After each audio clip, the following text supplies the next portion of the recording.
திமுகவின் பிரச்சாரப்படை பீரங்கி என்று எல்லோரோடும் அழைக்கப்படுகின்ற முகமது அலி ஜின்னா சொல்கிறார், எனக்கு முதலிலே தலைவர் பேராசிரியர் அன்பழகன்தான். பேராசிரியர் அன்பழகனுடைய பேச்சையால் ஈர்க்கப்பட்டு தான் நான் திமுகவிற்கு வந்தேன்.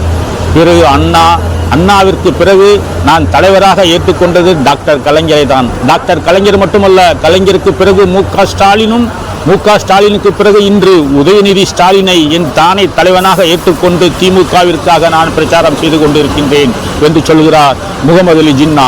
இன்று 80 வயதை கடந்த வெள்ளை வேஷ்டியும் செருப்போடு அணியாமல் மொபைல் போனையே தொடாத இந்த பச்சை தமிழன் மும்பை தமிழ்நாடு என்று மாறி மாறி பிரயாணித்து திமுக கட்சியினுடைய மேம்பாட்டுக்காக தொடர்ந்து பாடுபட்டு வருகின்ற இந்த விசித்திரமான உடன்பிறப்பு முகமது அலி ஜின்னா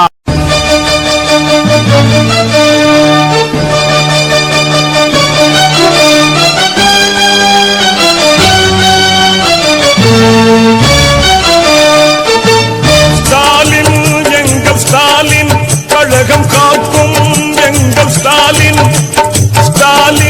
எங்கள் ஸ்டாலின் கழகம் காக்கும் எங்கள் ஸ்டாலின், கலைஞர் படையின் தளபதி இளைஞர் இதயங்களுக்கு அதிபதி, கலைஞர் படையின் தளபதி இளைஞர் இதயங்களுக்கு அதிபதி, ஸ்டாலின் எங்கள் ஸ்டாலின் கழகம் காக்கும் எங்கள் ஸ்டாலின்.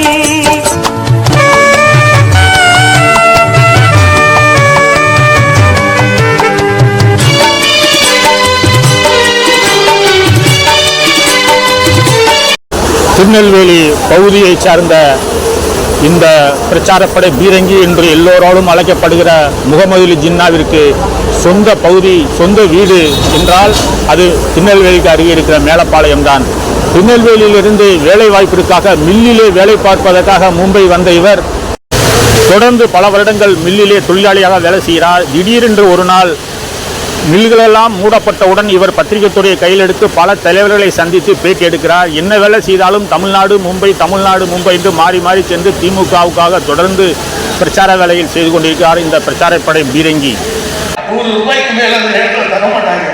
பாண்டித்துறை நாம் எப்போ போய் கொலை கேட்டாலும் 1000 ரூபாய் மொத்தமாக தர கொண்டுகள் நம்முடைய கட்சியினுடைய ஆதரவாளர் அவர் உறுப்பினராக இருக்கிற போது 78 ஒப்பேராய் ஹோட்டலிலே கலைஞரை சந்திக்கின்ற வாய்ப்பு பால்தாருக்கு கிடைத்தது. அதுக்கு பிறகுதான் மும்பை அரசியலிலே மிகப்பெரிய மாற்றத்தை கொண்டு வந்தார். திருநெல்வேலியிலிருந்து மும்பைக்கு பொழைப்பு தேடி வந்த முகமது அலி ஜின்னா முதலில் பார்த்தது பத்திரிகை துறை. இந்த பத்திரிகை துறையிலே இருந்துதான் ஹாஜி மஸ்தானோடு நெருக்கமாய் அவரை பேட்டி எடுக்கிறார். பிறகு வரதாபாயோடும் ஹாஜி மஸ்தானோடும் பழகிய ஒரே தமிழன் நமது ஜின்னா. ஓடி வருகிறான்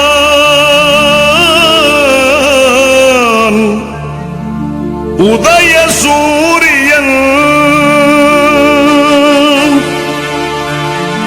ஓடி வருகிறான்